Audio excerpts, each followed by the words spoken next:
Yun, magandang paggabi na sa inyong lahat mga guys, mga kalapatid. So tapos ko lang ngayon magpakain. Ito, pati nga mga manok ko pinakain ko na din. Yan, so tapos lang. At bago man lang ako pumasok bukas sa trabaho, maglilinis ako ng kulungan. Itong mga nakaraan hindi ako nakapaglinis dahil gawa ng hindi talaga humihinto yung ulan. Tamo, umulan na, mga kulimlim pa rin, no? Tamo, tumaas na naman yung sapa. Kawawa naman yung mga ibon natin. Sira na yung mga nilagay kong harang. So ito, binaba ko na nga yung ano na ito, yung tagasalo ng tayo niya dito sa kulungan niya dahil gawa ng nakawawa naman sila, tumatalsik sa kanila. And pagbasa kasi yan tayo, pwedeng maging cause yan ng one eye or iba pang sakit. So binaba ko muna. So mga ito, tatanggalin ko ngayon yung pinagkainan nila. Smooth, ubos yung, and kahapon nagpisa yung, ay hindi, kahapon ba? Nung isang araw, yun nakakulong doon. Pisa sila kahapon. 3 pinisa nila. 3, lahat buhay. Ang problema, kinabukasan, namatay din yung maliit. So, walang ba't namatay.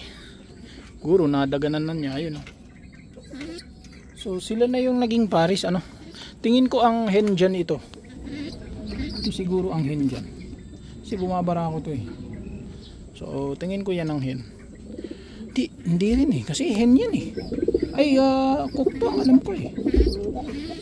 Kasi dati ang paris yan ito. Hindi ko na tuloy alam kung sinong pero tingin ko lang baka nga ito ang hen. Baka kung sa bagay may namamara ko naman na hen. So ito iba. Ito hindi ko alam kung mabubuhay itlog niyan . Ito nabuhay naman. Ito dumi . Buhay din yung itlog, yung itlog niyan. Doon sa isa, mayroon din. Dumi . Talagang kailangan ko ng general cleaning ngayon. Kawawa naman sila. Siguro kung napapansin niyo kada video ko parang marumi yung kulungan ko. Hindi lang parang, talagang marumi. Hindi ko kasi maasikaso guys. Talagang nahihirapan akong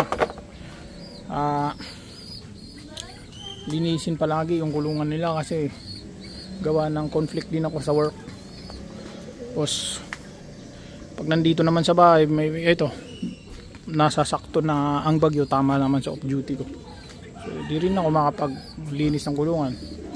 Parang gusto ko nang hintuan to.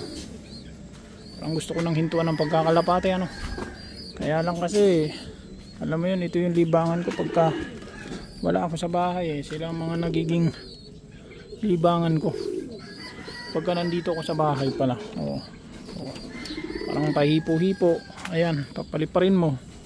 So alam mo yun, masaya ka na nakikita mo sila. Ito nga, nagpapasubo na